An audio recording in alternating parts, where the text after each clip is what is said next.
Muy buenas noches, bienvenidos a su programa Acción Positiva.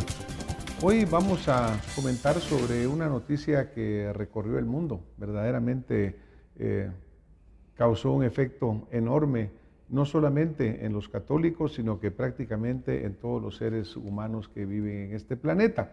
El día lunes 11 de febrero, de repente sale la noticia de que el Papa Benedicto XVI había decidido renunciar a su cargo.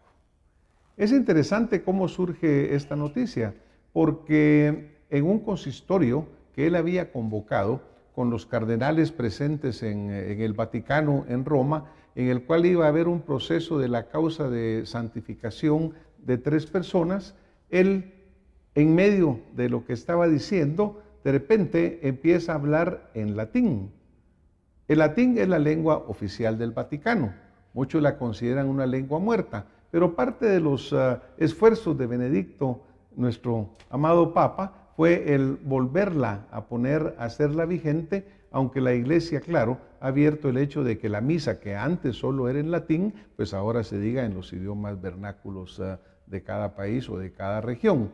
Pero en ese momento, yo les estoy poniendo acá en la pantalla a ustedes para que lo puedan leer, él en latín hace una referencia y dice con mucha claridad: bien consciente de la seriedad de este acto, con total libertad declaro que renuncio al ministerio del obispo de Roma, sucesor de San Pedro, confiado a mí por los cardenales el 19 de abril del 2005. Les puse esto en sus pantallas en latín para que ustedes vean pues algunas de las características de este Papa. Y una de sus características era su ortodoxia, era su entrega y dedicación a los principios fundamentales. El latín era uno de ellos. Otra parte interesantísima de lo que sucede esta vez acá es de que una periodista que cubre la fuente del Vaticano con una gran experiencia estaba oyendo, estaba participando del consistorio y de repente ella empieza a escuchar el cambio en lo que está diciendo el Santo Padre. Y cuando se da cuenta que lo que dice es que está renunciando, pues no sabía qué hacer. Ella misma lo confiesa ante los medios, de que no sabía qué hacer porque no estaba segura que lo que estaba escuchando era lo que estaba diciendo o lo que estaba ocurriendo. Inmediatamente ella lo lanza, viaja a través del mundo, usa Twitter aún para comunicarlo, y vemos acá pues cómo esta mezcla de nuestra tecnología, prácticamente en segundos la noticia es conocida.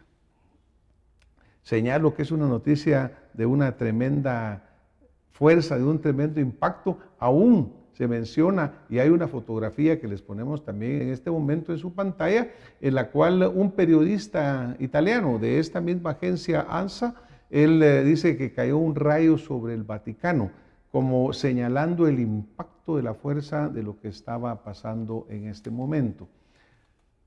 Para que comentemos sobre este tema, sobre este hecho histórico, por así decirlo, y porque así lo es, en el sentido de que es el primer papa que en casi 600 años renuncia a su posición. El anterior había sido Gregorio XII, quien renunció en medio de lo que se llamaba el cisma de Occidente, hace ya casi 600 años. En aquel momento 3 papas se disputaban el papado, y él, para evitar que esto se prolongara y siguiera adelante, tomó esta decisión. ¿Qué mueve a Benedicto XVI a tomar en este momento la decisión de renunciar?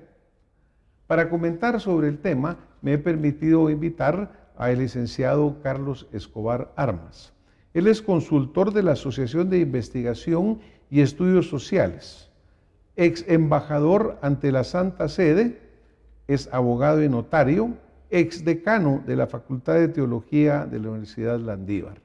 Bienvenido, señor embajador. Muchas gracias, le agradezco mucho. Es un gusto tenerlo para acá. Bueno, para mí es de verdad volver a tener la oportunidad de estar en este programa, que desde luego yo se lo agradezco mucho, no solo por mi persona, sino lo agradezco porque el tema que vamos a tratar es un tema que posiblemente contribuirá a disipar una serie una serie de sensaciones que quizás no son sensaciones acertadas, sino un producto de la misma sociedad en que estamos viviendo. Corrupción, ineptitud, etcétera, etcétera. Embajador, el Papa es muy claro él en su mensaje. Sí. Sin embargo, ha habido mucha, como usted dice, plática, mucha discusión. ¿Cuál cree usted que son las razones principales por las que él está tomando esta difícil decisión de renunciar? Bueno, mire, en realidad debo decirle como hechos históricos que naturalmente van a determinar que el Papa Ratzinger, para llamarlo de alguna manera distinta del Papa Wojtyla, el Papa Ratzinger renunció durante 3 veces al cargo que Juan Pablo II le había otorgado. Renunció a ser cardenal, renunció más tarde a ser ya miembro, es decir, jefear la congregación de la defensa de la fe, y le insistió al Santo Padre Juan Pablo II que por favor lo separara. Él quería volver a sus tareas habituales, que eran tareas académicas, escribía mucho y sobre todo quería volver a sus lugares natales. Desde luego, para Juan Pablo II aquello significaba que alguien que era, digamos, una de sus muletas, su muleta teológica, no lo podía aceptar la renuncia. Pero sí hay antecedentes respecto de la forma en que él, digamos, se manifestaba, muchas veces con mucha humildad. Y eso es un sello característico de Papa Benedicto, que era realmente muy humilde. Hoy lo corrobora el embajador actual nuestro ante la Santa Sede cuando dice que es un papa muy jovial y además de eso también muy humilde. Y realmente así es. Debo decirle que mientras yo tuve el privilegio de representar al país, a Guatemala, ante la Santa Sede, porque aquí hay que hacer tal vez una distinción. No es el acreditamiento ante el Vaticano, como normalmente se dice, embajador en el Vaticano. Es ante la Santa Sede, que canónicamente está formada por el Papa a su cabeza, pero también con los demás dicasterios. De tal manera que un embajador, cualquiera que sea el país, tiene acceso, digamos, a mantener una relación con los demás dicasterios. Pues en ese caso yo tenía relación con el Papa hoy renunciante, y acudía, digamos, a hablar. Y era algo muy especial ver con qué jovialidad lo recibía uno, incluso viendo la advertencia que le hacían a quien llegaba, le decían, mire, sea muy corto en lo que va a tratar, porque tiene mucho que hacer, y uno llegaba ya entonces sabiendo que de repente le iba a decir, bueno, mi querido embajador, aquí hemos llegado, retírese o lo que sea. Y no, todo lo contrario. Era una cosa que realmente le gustaba conversar y sobre todo conocer más mundo, más mundo, más mundo, y conocer más, desde luego, a su iglesia. De manera que sí podría yo afirmarle que siempre existió en el cardenal y en el Papa, aún, siempre existió un sentido de renuncia. Bueno, luego después hay otro hecho, digamos, que es muy especial. Su hermano, Jorge, al tener noticia de que su hermano era electo papa, lógicamente se sintió muy, muy glorioso. Pero después se puso a pensar y le habló y le dijo, mira, ya a los 75 años ser papa es muy difícil, y menos a los 80, así, esas cifras. Entonces, esto más, cuando uno va llegando ya a los 80, dice, uno puede dejar hechas muchas cosas, pero al día siguiente ya no está. Bueno, semejante advertencia. pero sí sale al hecho de que su vigor, digamos, era un vigor que lo llevaba más bien en aquellos tiempos en que estaba tal vez más vitalmente más fuerte, lo llevaban a no figurar como figuró. Ahora, ¿por qué llega a ser una figura? Ratzinger, el día del sepelio, que nosotros estuvimos allá porque la verdad teníamos un gran deseo de estar en los funerales del Papa Juan Pablo II, fuimos con mi hija y entonces estábamos ahí presenciando todas las ceremonias fúnebres que se dedicaban al Papa.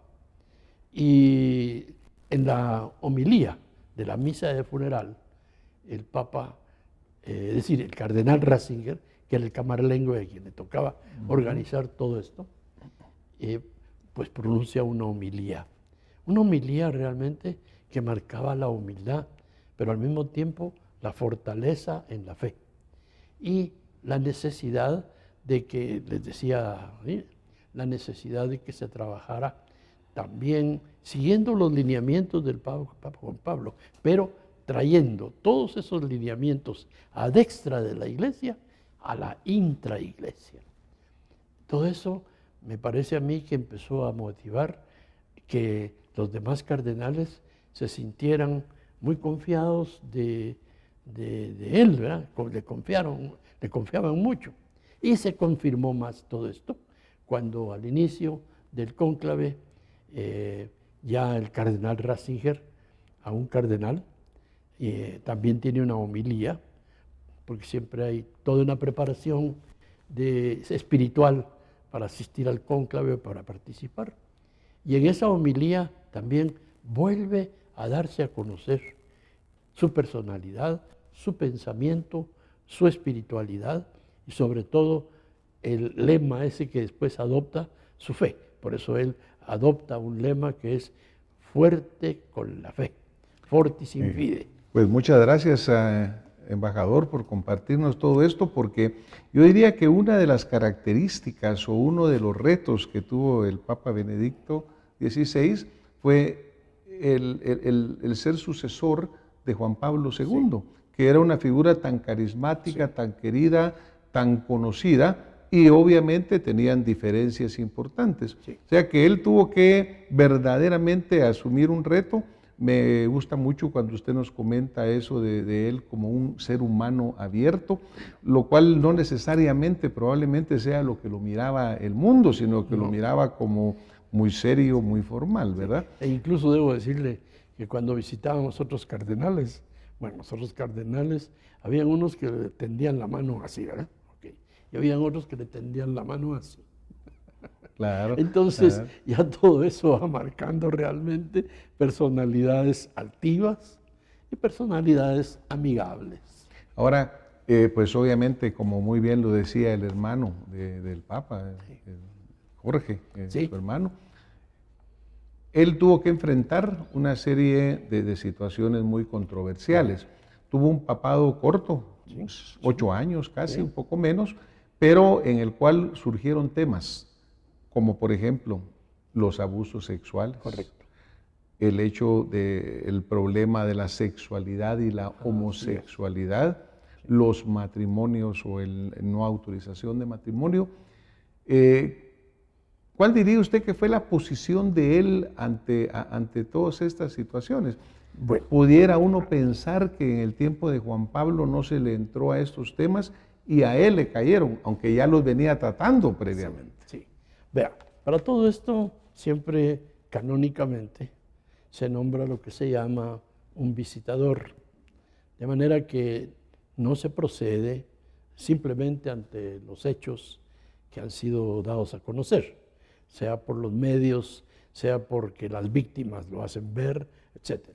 Entonces hay un visitador que va, examina la situación, obtiene datos, como quien dice, recoge el historial de aquel hecho, en el caso de la pederastía, en el caso del abuso sexual.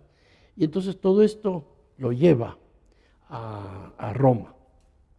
Aquí es algo muy interesante y por eso creo yo que será inamovible la decisión, porque cuando llega toda la información Ya Juan Pablo II estaba ya muy cansado, muy débil, y lógicamente la fuerza de la curia hace que se insista en que este tipo digamos, de delitos los vea y los resuelva el obispo. Y ahí venía también una controversia muy seria, porque había obispos que trataban de tolerar, de tapar. Bueno, entonces, ¿qué hizo el Papa? Cuando conoce finalmente el informe, entonces asume la posición de que la decisión de la suspensión a divinis le va a corresponder al Papa. De manera que cualquier hecho de esta naturaleza ya no lo resuelve el obispo de la diócesis, sino que lo resuelve directamente el Papa. Es decir, pero también esto es asumir una responsabilidad. Completa. Porque lo cual yo le diría es un rasgo del Papa Benedicto XVI que tal vez debíamos de resaltar. Sí. Porque yo creo que él es un hombre valiente. Sí. Él es un hombre teólogo que se afianza en su fe. Sí. Y pelea contra lo que sea por mantenerla. Y en ese hecho que usted menciona, él está asumiendo una responsabilidad. Muy seria, pero al mismo tiempo muy firme. Y por eso él lanza, así como está de moda hablar de hambre cero, él lanza tolerancia cero. Y claro, todo eso motivó, porque eso es lógico, ¿verdad? Si a mí me quitan una determinada responsabilidad, una determinada competencia, pues yo digo, bueno, ¿y por qué, verdad? Y bueno, en el caso de los obispos fue lo mismo. Los obispos norteamericanos, por ejemplo, fue un caso muy difícil de tratar por parte del Papa Benedicto. Sin embargo, él supo moverlo y supo tratar bien los asuntos de esta manera. Encontró, por ejemplo, que todo esto tenía que ser visto por la Comisión Pontificia de la Salud. Y se encontró con que el cardenal que estaba a cargo de esto no sabía nada de salud. O sea, cardenal que había sido nombrado, ¿verdad?, por influencias, por quién sabe qué. Y se encuentra con eso. Entonces lo que hace, muy sabiamente, recién asume el pontificado, confirma a este cardenal y a otros más por el momento. Es decir, que nunca tomó una decisión festinada, sino una decisión razonada, meditada, y en este caso concretísimo, como en el de la educación, se encontró con que de educación el cardenal a cargo del Consejo Pontificio para la Educación también no era una persona que pudiera llevar adelante las tareas de ese consejo. Entonces, también, por el momento los confirmó. Y luego después ya nombró. O sea, la reforma de la curia es algo que quedó establecido. Desde luego, el problema es lo siguiente, que esto ya es de derecho canónico, y sucede que una vez la sede vacante es declarada, como en este caso, el 28 de febrero a las 8 de la noche, la sede quedará vacante.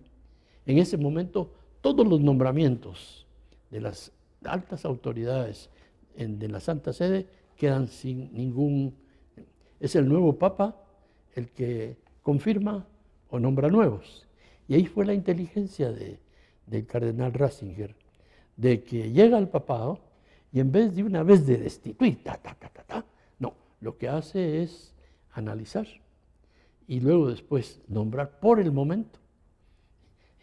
Y luego después ya nombra al que efectivamente tiene que estar al frente de esos aspectos que son tan especiales y que los dicasterios deben tratar de una forma muy, muy consciente, porque son prácticamente los ministerios de los cuales, por eso le decía yo al principio que es ante la Santa Sede, porque es ante todo el gobierno eclesial. Claro, pues entonces resaltar esos puntos de nuevo, el hecho de que era un hombre teólogo, sí. Básicamente Juan Pablo II, diríamos, era un filósofo, sí. Él era un teólogo muy firme en sus posiciones. Eso no necesariamente lo hacía el más popular, digamos, entre diferentes congregaciones, grupos, etcétera. Pero resaltar pues de que él verdaderamente mantuvo esa posición. Sí, sí. Fíjese Aparentemente en la parte esta de su renuncia a embajador, él escribió un libro que salió publicado en el 2010 a partir de una entrevista con un periodista alemán, Sí. La Luz del Mundo. ¿Cómo no? Y en ese momento, ya en La Luz del Mundo, ya él mencionaba las razones por las que un papa podría Sí, renunciar. exactamente. Es decir, ya había algo previsto. Sí. Cuando regresa en marzo de un viaje que hace por Cuba y México, ya se menciona de que está muy cansado. En alguna forma él venía preparándose esto. Sí. Claro que es algo que no puede filtrarse, que no puede saberse, No. pero que ya venía caminando. Sí, sí. Los hechos han demostrado que él venía realmente caminando, como usted dice, hacia una decisión final, una decisión que él consideraba la adecuada. Y realmente esto es muy importante señalar porque hay otro libro, La Luz del Mundo, La Sal de la Tierra, que son dos libros que seguirán siendo muy vigentes hasta el momento y que a nosotros los católicos nos orientan en este sentido. La Iglesia no debe aspirar a ser masiva, sino que debe aspirar a que sus miembros, los católicos, seamos luz del mundo y sal de la tierra, siguiendo desde luego la enseñanza de Jesús cuando habla de que no podemos esconder la luz debajo de la mesa, o también si se sala la sociedad, se sala la tierra, ya no tiene sabor. Entonces, esos son dos hechos importantes que a nosotros, por ejemplo, en la vida de laicos, nos deben servir. O sea, no aspirar a tener y sentirnos muy gozosos de que tenemos millonadas de católicos, pero sí debemos ver que esas millonadas de católicos sean luz del mundo y sal de la tierra, una especie de levadura, como decía también Jesús. Ahora, el Papa, el 28 de febrero, a las 20 horas, él pues renuncia. Sí. El camarlengo, entiendo, el cardenal Bertone, ¿Cómo no? asume él la dirección, digamos, administrativa para que esto siga funcionando, y el cónclave ya será convocado. Ya se convoca. Han habido algunas noticias que dicen que para principios de marzo, finales de marzo, aún podría ya haber un sucesor. Sí. La parte del sucesor, embajador. Por ejemplo, el hermano del Papa le decía, no es lo mismo ser Papa a los 75, a los 80, a los 85. ¿Cómo está el asunto de edad? Porque ahora que el Santo Padre renuncia, se abre una posibilidad. ¿Será que esto se va a repetir en el futuro? ¿Será que va a haber papas de tantos años de duración como Juan Pablo? ¿Qué cree usted que va a suceder? Bueno, yo siento y así espero, así lo espero, que el cónclave no busque clones, que ni clone a Juan Pablo, ni clone al Papa Benedicto, que busque lo que debe buscar. Y yo creo que en este sentido, por un lado, está el precedente de llegar hasta el final, a la muerte, para terminar un papado. Y está este otro precedente de no llegar al final, sino llegar en un momento en que ya el propio vicario de Cristo o el pastor universal de la iglesia siente, como él lo dice, ya no puedo seguir adelante, el vigor material y el vigor espiritual son necesarios, no puedo seguir adelante. Por lo tanto, el 28 a las 8 queda vacante la sede. Algo así como lo que nosotros decimos aquí, el 14 a las 14. 14 a las 14, a un poquito más de altura. Claro. Claro. Ahora, obviamente la sucesión, bueno, algo de lo que hemos hablado ahora de la tecnología moderna, algo de lo que aparentemente también causó mucho problema durante el periodo del Papa, fue todos estos Batilix que se llamaron, muchas noticias filtradas, parte de la parte financiera también que fue importante. Sí. Pero vayamos a la sucesión. Obviamente han habido papas alemán, el papa polaco, tradicionalmente habían sido los papas italianos, pero ahora se menciona y se habla y dice, bueno, será el tiempo de los papas latinoamericanos, el tiempo de los papas africanos.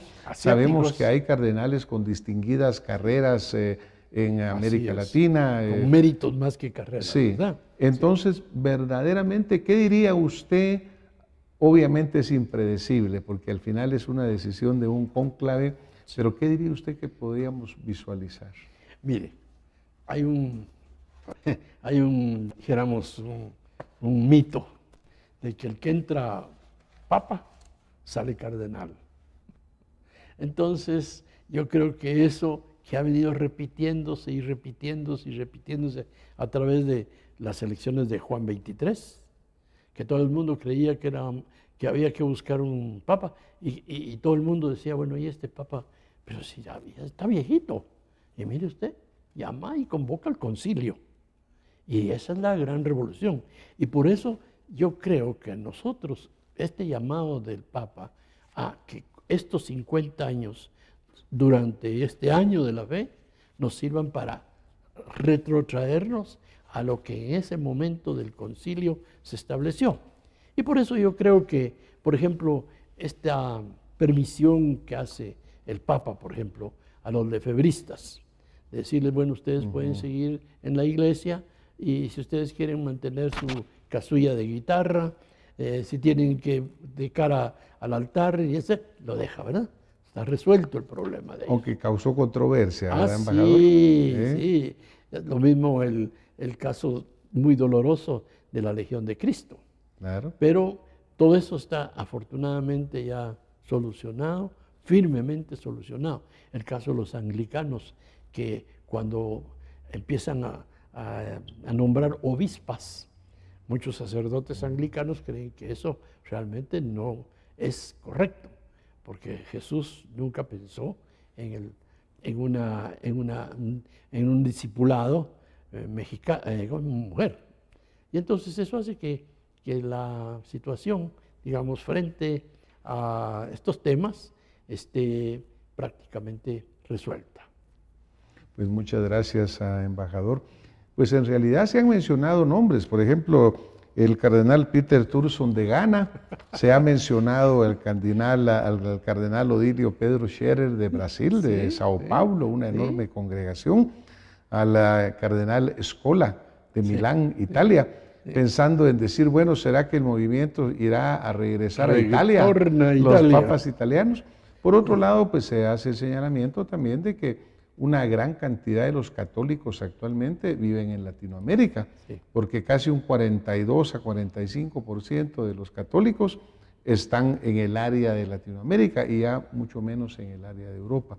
Así que, pues obviamente, primero yo creo que tenemos que agradecer el hecho de tener papas como Benedicto XVI, como Juan Pablo, como los papas anteriores, Juan XXIII, el Papa de la Sonrisa. El Papa de la Sonrisa, que han mantenido verdaderamente y han sido líderes de nuestra fe y defensores de la misma. ¿Sí? Y ahora respetar la decisión de Benedicto XVI, un hombre sabio que tomó su decisión, unirnos alrededor de nuestra fe y esperar que del cónclave salga pues el nuevo Papa que nos lleve por el camino de la fe. Necesita oración, y yo creo que esto es lo que en este momento debemos hacer, orar para que la iglesia tenga un nuevo conductor que obedezca al signo de los tiempos. Muchas gracias, embajador. Pues hemos llegado esta noche al final de nuestro programa. Muy bien. Yo le quiero agradecer el haber compartido con nosotros. A ustedes que nos han estado viendo, nos han estado escuchando, les agradecemos su atención. A los católicos, pues obviamente oremos, como dice el señor embajador, para que la elección sea la mejor. Y a todos aquellos que no comparten la religión católica, pues obviamente todos somos humanos, todos creemos en principios fundamentales y valores, y mientras más podamos desarrollarnos cada quien en la fe, mejor vamos a estar. Muchísimas gracias, muy buenas noches y nos vemos el próximo domingo con más Acción Positiva.